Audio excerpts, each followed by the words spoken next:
I had a nickel for every character that did coordinated attack damage in Honkai Star Rail, I think I would have 2 nickels, which isn't a lot, but it's strange that it's happened twice. What's going on, everybody? Today, I'm bringing you guys my first impressions of Jade, the new Quantum Air Edition character in Honkai Star Rail. Now, this is going to be early access footage, and it is on the creator experience server, which means everything is subject to change. But if you guys want to watch my fully up-to-date, fully scripted guide when that comes out, make sure to subscribe. That will have all the up-to-date info and any changes that were made from creator experience server to live. Now, honestly, I really like Jade a lot. I'm just gonna be honest up front at the beginning of the video. I think that she is one of my favorite additions they've added, and I think that the reason is because I despise pure fiction as a game mode, and she trivializes the entire thing, and I can't wait to show you guys more about that. On top of that, though, I'm also going to be showcasing what kind of relics you can run with her and what kind of light cone she has, and this is all going to be happening at E0 with a free-to-play setup. So with that being said, let me show you what this character is capable of and exactly what she does, because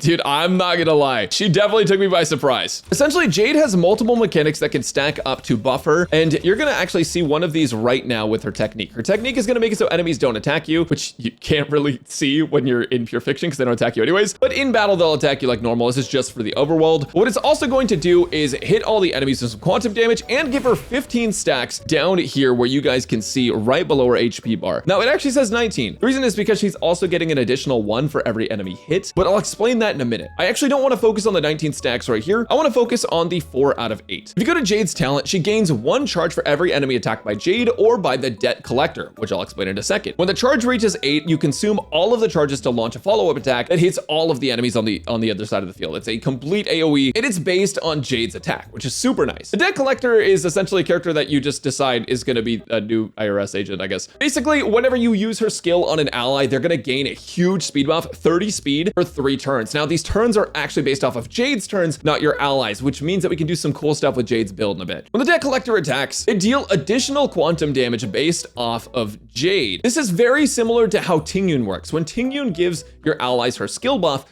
she deals extra lightning damage to the enemy that gets hit. This is the same thing, but it's with quantum damage and it's Jade. Now she's also going to collect 2% HP from that character. This means that you have some synergies that I'll talk about in a little bit, but 2% honestly isn't that significant. There's probably very few scenarios where that's actually going to negatively affect you, which in my opinion, it just basically makes it a non-issue. Now, you can technically buff yourself. You can make Jade a debt collector. I wouldn't recommend it. Her damage scaling is not so significant on her own, on her like basic attacks, and you don't get the speed boost effect. So there's that. So let me show you what I mean. I'm gonna go ahead and skill Herta, and Herta's gonna get buffed real quick. Look at that. Now Herta is faster. She's gonna be moving really soon. I'm gonna go ahead and use Robin real quick just to move on. So now we have Herta up, and Herta gains plus 30 speed, which is super nice. And as you'll be able to see, after I use this basic attack real quick, you're gonna see that Jade actually gets a stack. Now she's at 5 of 8. And then we launch follow-up attack, and then we get 8 of 8, and it's chaos. The follow-up attack teams are a little chaotic, I'm not gonna lie. But yes, as you can see, she gained stacks, and then she did a follow-up attack. And that follow-up attack hit everyone and did a lot of damage. But that's not the only thing you have to think about. You might notice that my crit rate is like 79%. That's only from my stats. But I also have 268% crit damage. Now, how in the world do I have those stats? Well, let me introduce you to the other part of her technique. The stacks that I was talking about earlier that were at 19, that is called Pond Asset. And whenever you launch her talent follow-up attack, you gain 5 stacks of Pond Asset. This is 120 crit damage at max at talent level 10, which is absolutely crazy. But on top of that, she has some traces that are gonna also help her gain more Pond Asset. Basically, whenever an enemy enters combat, Jade gains 1 stack, and when a debt collector has their turn, they gain 3 stacks. Now keep in mind, you've buffed their speed, which means that you're gonna be getting a lot more turns with that character. This helps you ramp up to max really fast. On top of that, just other talent stuff. Whenever your battle starts, Jade action is forward by 50%. And then you have this buff, which is going to give you 0.5% attack for every Pond Asset stack you have, which is another 25% attack. So 120 crit damage, 25% attack for free with her talent, as long as you're playing characters that can help her stack this up fast. And honestly, even without follow-up attackers, it's pretty good. So the goal is to launch as many follow-up attacks with Jade as you can to get your Pond Asset stacks up, and also just because her follow-up attack does so much of her damage, that's what you want to do. Now her ultimate is a massive cost ultimate, 140, which makes some light cones more viable than others on her, and it does a ton of damage to all enemies. It also enhances her next 2 follow-up attacks by increasing the multiplier by 80%, which is crazy. And then the last thing is that her basic attack is actually Blast, which is really cool. It doesn't do a ton of damage, but it's a pretty cool thing to have. So as you can see, we're at 30 stacks. I'm gonna go ahead and just use my basic attack here. Enemies are going to attack me, and we're gonna probably end up, oh, okay, so they're dying, so we're gonna end up getting some more stacks of pawned asset. Gonna launch a follow-up attack, get more pawned asset, then we're gonna end up defeating enemies. This game's basically playing it. Dude, I'm not even on autoplay. This game is literally just going. Like, I actually can't believe this. All right, and then Jade's going again. I literally have not pressed a button in so long, and it's going again because of the PF buff. This, okay, dude, all right. It's getting a little old now, guys. Okay, so anyways, yeah, so as you can see, she's at 48 stacks now. Look at her crit damage. It's gonna be 336 crit damage. So basically, you just only focus on crit rate. But yeah, as you can see, we'll get 4 stacks from this because we're gonna hit 4 enemies. Yes, I know this isn't optimal. I'm just trying to showcase. We're gonna get 4 stacks here. It's gonna activate her follow-up attack as this guy revives real quick, and it's gonna hit all 4 of them. It's gonna do a lot of damage. Then we get a follow-up, and then and then this guy revives. And then if we use her ultimate, as you can see, she's gonna step on you guys, which is absolutely crazy, dude. I can't believe they did that. We're gonna get some more stacks, and like, these numbers just keep going higher and higher, basically. And then as you can see here, I don't have access to using my skill because Herta is currently the debt collector, which is going to allow Jade to be an SP positive character, which is pretty cool. I'm gonna use my basic attack here. That's going to give me more stacks. We're gonna use our follow-up attack, and then we're gonna get her to follow-up attack. It's gonna absolutely just decimate everything. We're already in wave 3. We haven't even used Robin yet, which is crazy. I'm gonna use her to skill, and we're gonna Robin. Except Herta's gonna go 11 stacks, does follow-up attack. But we've been sitting at 50 for a while as well, which is super nice. And yeah, so this is basically how she plays. She's a pure fiction focused unit. She absolutely wants to be in pure fiction. She does a lot of work in pure fiction. The way she gains so many stacks and just snowballs follow-up attack after follow-up attack into ultimate, and also helps your other main characters go forward and dish out more damage because they're moving faster. She's really great for that. And to show you guys how good she is, I'm gonna show you guys the highest level pure fiction and how she just absolutely dominates that. But in the meantime, let me show you how she's built first, just so that way you guys are aware of what's going on. So a majority of her damage is from follow-up attacks, right? So we are going ahead and using Ash Blaze and Grand Duke, which is going to give us follow-up attack damage bonus and also increase attack. Now, you can also use the Quantum set. It's especially effective against Quantum weak enemies, and even against enemies that aren't Quantum weak, she's still really good with the Quantum set. If you already have this and you don't have a good Ash Blazing free, you can honestly just give her Zila's stuff, and that's totally fine. Now, I'm giving her a crit rate body. The reason I'm doing that is because she gets a ton of crit damage from herself, but she doesn't get a ton of crit rate bonuses. So I'm giving her crit rate so that way all those crit damage buffs that she gets sort of balances it out. And then I'm giving her attack boots. And the reason that I'm running attack boots is because she doesn't actually need to be super fast. Her skill is based on her own turns. So if you want to, you can focus on her damage that she gets from her follow-up attacks, which she doesn't even have to move to be able to use. And she'll also be buffing your ally longer, essentially, or they'll get more attacks in between Jade's actual turns. You can totally use either one, and it's like fine. I'm just using attack here. I found that this one works better for me. And then I'm using the Dura and Dynasty of the Running Wolves set, and this is gonna basically give you a bunch of damage bonus and crit damage after allies use follow-up attacks. This is a really solid set for her. I mean, it's her signature set, and I have quantum damage and attack percent. If you want to get even more value, you can actually use Sigonia because this is more of a pure fiction focused set. It's just that Durand is gonna work even outside of pure fiction, so you can use her in like any content with this one. Sigonia is gonna be specifically like pure fiction focused on giving that crit rate and crit damage. And then of course, quantum damage attack. Now I am using a free-to-play light cone. This one is completely craftable. If you go over to the MOC shop or any of like the end game shops, you can basically craft this for free. It's gonna be at S5. But here is what her signature light cone does. Basically, it's going to increase crit rate, which like I said, is something that she needs. And one of the wearers in battle for every 20% crit damage that exceeds 120%. So basically all crit damage that you have on her past her buffs, her follow-up damage gets increased. It also gives you a massive defense ignore, which ends up being super crazy good if you stack that up with a quantum set. Her light cone is pretty good, but you absolutely don't need it because this craftable light cone, the day the Cosmos fell, is really, really solid on her. You also have the option of today is another peaceful day. This is going to be the battle pass light cone, and because she has a 140 cost ultimate, she gets a ton of damage bonus from this one. So if you have this one at S5,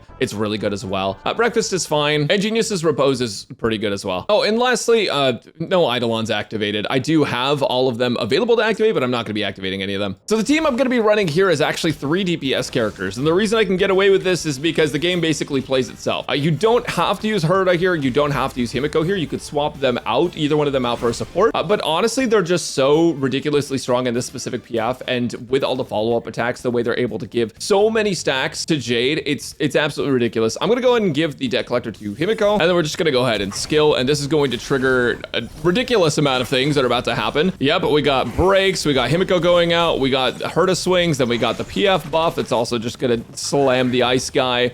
They're gonna get to attack. Now it's Herta's turn. Wow, that's crazy. All of that happened in one turn. We're gonna go ahead and use this. All right, now they're gonna start attacking. We can actually use our Himiko ultimate. Here we go. So now we're gonna break some people. Getting extra stacks for Jade here, triggering her follow-up attack, which is awesome. We're gonna go ahead and use her ultimate because whenever she triggers her follow-up attack, I don't want her to waste all of that energy that we're getting. We're gonna get follow-up attacks on Himiko, follow-up attacks on Herta. Buff is gonna basically finish that off. And no, it could be Jade's turn, but we're gonna do this. This big diamond is all yours. Okay, now we're gonna go ahead and use, we're gonna use Jade's turn. Boom, 10 stacks. Breaking the enemies, more Herta slams, and then Himiko is gonna go, which is, dude, it's too crazy, it's too fast. I feel like even if I played this in regular speed, actually that might be the only way to get you guys to actually see what's going on. Oh, but it feels like it's like 10 times slower. Jade gets to do a follow-up attack. Dude, she's so, oh my god. Herta gets to finish this guy out. Oh, she didn't get to. Oh, don't worry. The pure fiction buff is gonna finish it off, so we don't even have to think about that. All right, we're on the last boss, and we just started wave 3, by the way. So we literally just started the 3rd wave, and we're literally on the boss. How crazy is that? All right, we have this. I'm gonna use this on the boss to increase crit damage dealt, or crit damage received, technically. Oh, it's so slow. We're at 7 stacks now, which is like super nice. We're actually almost up to 8, and that'll happen right here on Himiko's turn. We're gonna get to 8 stacks. We're gonna go ahead and use that. We're gonna break. Himiko's gonna go, break some more, and Pure Fiction buff's gonna hit the deer, which is gonna be nice. 3 more enemies are gonna spawn. We're not gonna break them this turn. We will break with Herta though, which is gonna be super nice. Oh, we don't even need to do that because Jade's got it unlocked, guys. Don't worry. Jade's got it all taken care of. Don't sweat it at all. All right, so we have 1 more turn remaining on the Jade buff. I'm gonna go ahead and use basic attack here. Use our big diamond. Dish out some more damage. Gonna use some follow-up attacks, which is gonna be pretty nice. These are all gonna trigger counter, which is also gonna be really funny, especially if I use Adventure in here. And now we can skill our Himiko again.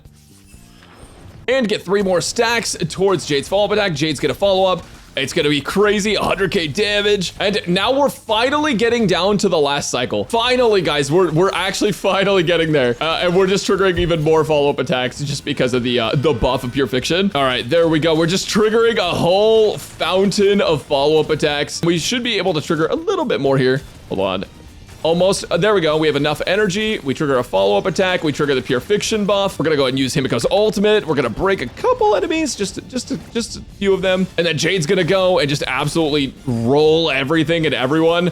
And it's so ridiculous. It's so insanely ridiculous. And so we didn't even fully clear it. Oh, nice. We didn't even full clear it, but I've actually full cleared it with this exact team before. A lot of it has to do with who actually gets attacked. Like, as you can see, yeah, we've gotten the 40,000 before. But Jade just makes this so easy because of how many follow-up attacks she can actually trigger at any given time. It's a ridiculous amount of follow-up attacks. It's a ridiculous amount of follow-up attack damage from her. And just her ability to make you attack more frequently is super awesome. Now, with that said, can she be played in other game modes? Yeah, absolutely. Her Memory of Chaos isn't as good because that's less focused on 5 targets all the time, and it's more focused on like one really like super tanky boss. Now, Apocalyptic Shadow is also a similar scenario, very focused on one tanky boss. However, because you can speed up your allies, you can do really cool stuff. Now, I actually used this team here. I used Jade, Kafka, Black Swan, and Aventurine, and for this team, what I did is I basically sped up Kafka, and with Black Swan and Kafka, both moving pretty frequently and pretty fast, Kafka moving extra fast. I think she was like 188 speed or something ridiculous like that. After the buff from Jade, we were able to break enemies like super quick because we had so many attacks, and because Kafka could trigger a follow-up attack whenever Black Swan or Aventurine would use their basic attack, or even Jade would use your basic attack. Because Kafka was so fast, she got so many follow-ups. That also means more energy and everything, and this team actually worked out pretty well. Now, I do think that getting E1 Jade is going to be massive for anyone trying to do MOC or for trying to do Apocalyptic Shadow if you do want to make it really easy with her,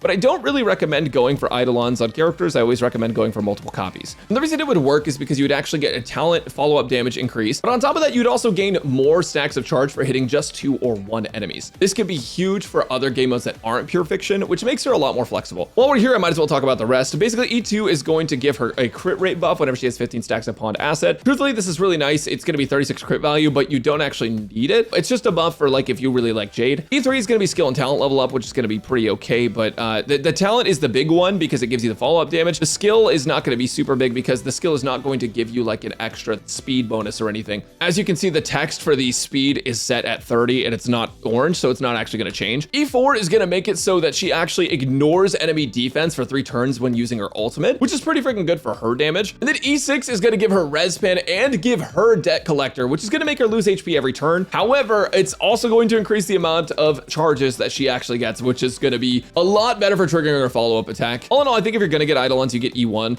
just to make her more flexible in different kinds of content, but you can also go for her light cone. I'll touch more on this when I'm in my official guide, but E1 is going to be probably the stopping point for free-to-play players or for low spender players if you do really like Jade and you want to invest in her. And lastly, I want to talk about Jade's teams. Now, she actually is quite a flexible character. She can be played with basically anyone in the game that has follow-ups, and technically even characters that don't have follow-ups, because she does that coordinated attack whenever you use her skill on someone that become a debt collector, you get that extra bonus. But the best teams to use her in are going to be characters that are fiction characters. That's going to be characters like Himiko, or if you are playing Herta, that's also going to be another excellent option for you. And then of course, Robin, because she buffs follow-up attackers and gives immediate action forward, she's always going to be good. And Aventurine works with all the IPC folks. He triggers a lot of follow-up attacks, does a fair bit of damage, and keeps your team safe. He's an amazing character for basically every single Jade team. But if you don't have Aventurine, that's fine. It's not the end of the world if you don't have Aventurine. You can play her with other characters as well. You could play her with like Fushuan. If you don't have Fushuan, honestly, any sustainer will work. It's just the idea of having a sustainer is usually pretty good, especially for pure fiction. But if you can make it through without a sustainer, then, you know, by all means, still run one. The other team that I just briefly spoke about was Black Swan and Kafka. This was specifically for Apocalyptic Shadow. I don't think this is something that's going to be insanely good, but it does work. If you like playing Kafka and Black Swan, this is the mother team. As you can see, we have 4 mothers on screen, and they're all available for you to use in combat. Speaking of mothers, I have a Ruan Mei team, which is going to actually feature Fushuan, who I just spoke about, but Blade at the same time. Now, Blade, the reason Blade is so cool, and I like the synergy between Blade and Jade, is because Blade wants to lose HP. And when you make the debt collector Blade loses HP